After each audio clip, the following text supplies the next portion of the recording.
नमस्कार साथियों, जय हिंद। मेरा नाम है प्रीतेश जोशी और आप सभी का स्वागत है एसएससी बाय मिशन ज्ञान के इस चैनल पर। तो कैसे हैं आप लोग? आशा करता हूं ठीक होंगे, बढ़िया आपकी तैयारी चल रही होगी। आज हम चर्चा करने वाले हैं दिल्ली पुलिस का जो एग्जाम होने वाला है उसकी करंट की स्ट्रेटेजी में।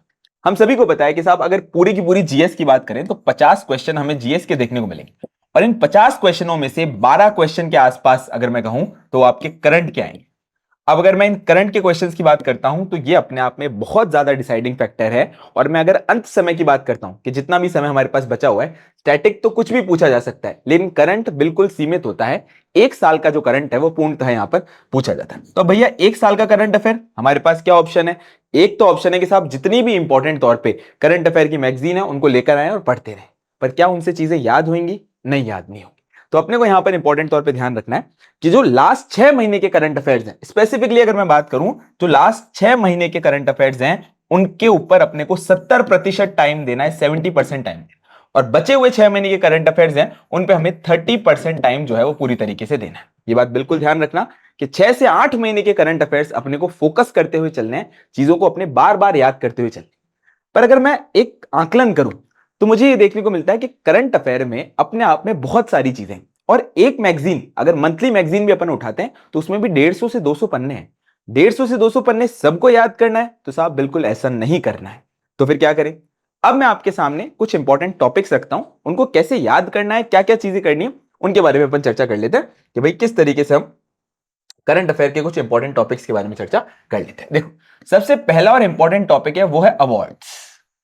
अवार्ड्स अपने आप में इतना इंपॉर्टेंट टॉपिक है कि चाहे कोई इंटरनेशनल अवार्ड हो या फिर कोई नेशनल अवार्ड हो या फिर हमारे जो गवर्नमेंट डिग्निटरीज है या गवर्नमेंट में कॉन्स्टिट्यूशनल पोस्ट के लोग हैं उनको कोई स्पेसिफिक अवार्ड मिला हो, इनसे क्वेश्चन 100% आता है कि साहब प्राइम मिनिस्टर साहब को रिसेंटली कौन से देश का जो सर्वोच्च पुरस्कार है वो दिया गया। ऐसे क्वेश्चन हमें बार बार देखने को मिलते हैं। एक छोटी सी लिस्ट बनानी है जिसके अंदर जितने भी अवार्ड्स 2023 के अंदर पूछे गए हैं उन सभी की एक कॉमन लिस्ट बनानी है। 50-60 अवार्ड अपने टोटल याद रखने हैं। मैक्सिमम भाई 50-60 अगर पूरे भी याद नहीं रखते तो एलिमिनेशन मेथड से अगर अपन इस्तेमाल करेंगे तो काम अपना यहां पर कर जाए। अवार्ड सबसे ज्यादा इंपॉर्टेंट। दूसरा दूसरा इंपॉर्टेंट टॉपिक है साहब आपके स्पोर्ट्स इवेंट्स।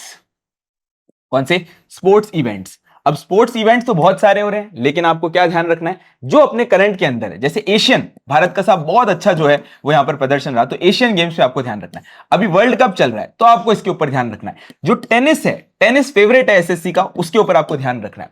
या फिर कोई ऐसा खेल जो है जिसके अंदर अभी रिसेंटली भारत के किसी खिलाड़ी ने इंपॉर्टेंट तौर पर गोल्ड मेडल जीता हो, वो आपको इंटरनेशनल चैंपियनशिप का पूर्णतः यहां पर ध्यान रखना है, चीजें याद रखना। लेकिन सिर्फ आपको स्पोर्ट्स इवेंट के ऊपर फोकस नहीं करना, आपको यह भी ध्यान रखना है कि कोई इंपॉर्टेंट गेम है, उस गेम से जुड़ा हुआ जो व्यक्ति है या उस गेम से जुड़ी हुई जो इंपॉर्टेंट पर्सनालिटी है उनका क्या नाम। जैसे पूछ लेते हैं साहब कि पंकज आडवाणी जो है वो कौन से खेल से जुड़े हुए हैं। अब अगर रिसेंट तौर पे पंकज आडवाणी ने कोई इंपॉर्टेंट चैंपियनशिप जीती है तो वो क्वेश्चन 100% अटकेगा ही अटकेगा, गारंटी से वहां पर आएगा। तो ध्यान रखना है साहब, वर्ल्ड कप, एशियन गेम्स और टेनिस के ऊपर तो पूर्णतः यहां पर ध्यान रखना है। इसके अलावा कोई स्पेसिफिक स्पोर्ट पर्सनालिटी, जैसे चेस के अंदर अपन ने अच्छा परफॉर्म किया तो उनकी इंपॉर्टेंट पर्सनालिटी का अपन को ध्यान रखना है। इनके अलावा अगर तीसरे पॉइंट की तरफ मैं बात करता हूं तो वो है साहब अपॉइंटमेंट्स। बहुत ही ज्यादा इंपॉर्टेंट है।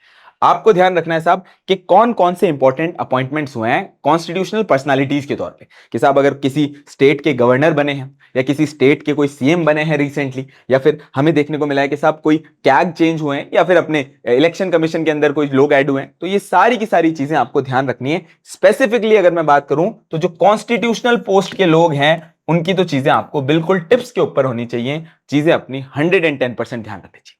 अपने कैबिनेट मिनिस्टर सारे याद रखने, अपने को इंपॉर्टेंट तौर पे स्टेट के सीएम सारे के सारे याद रखने, और सारे सारे कॉन्स्टिट्यूशनल पोस्ट, जैसे एग्जांपल भी देता हूं, कैग हो गया, इलेक्शन कमीशन हो गया, साथ साथ में जो स्टैट्यूटरी बॉडीज हैं जैसे एनएचआरसी हो गया, इन सारी की सारी इंपॉर्टेंट बॉडीज को अपने को बार बार याद रखना है, दिमाग में डालना है। इसके अलावा और कौन से ऐसे इंपॉर्टेंट टॉपिक हैं जो मैं एग्जामिनेशन पॉइंट ऑफ व्यू से ध्यान रखने, तो अगर इसके अलावा और इंपॉर्टेंट टॉपिक्स की मैं बात करता हूं तो आपको कौन कौन से टॉपिक ध्यान रखना है उनके बारे में आप थोड़ी सी चर्चा कर लेते हैं। देखो, अगर आप करंट को पूरी तरीके से ध्यान से रखना चाहते हो, चीजों को अपने बार बार याद रखने हो, तो जो इंटरनेशनल इवेंट्स हुए हैं, जो इंटरनेशनल इवेंट्स हुए हैं उनको आपको पूरी तरीके से याद रखना है। और सबसे बेस्ट आपको याद रखना है साहब G20।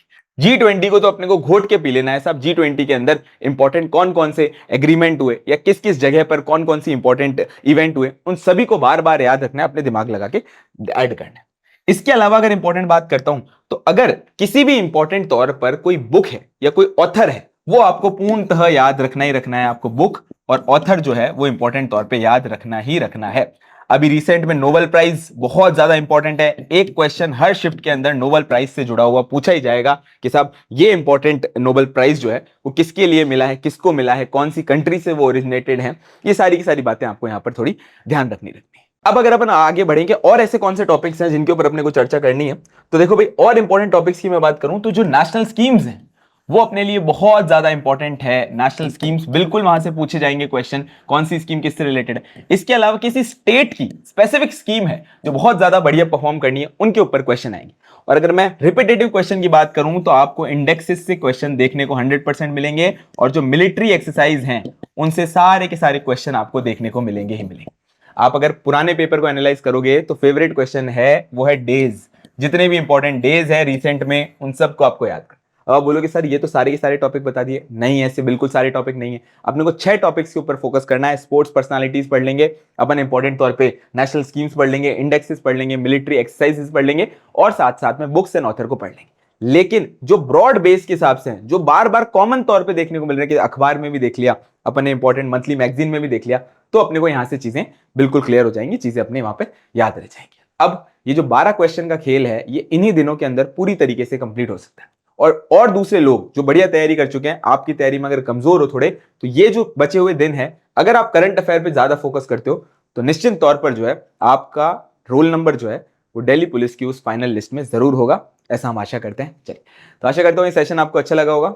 मिशन ज्ञान के परिवार के साथ बने रहे। जय हिंद, जय भारत, थैंक यू।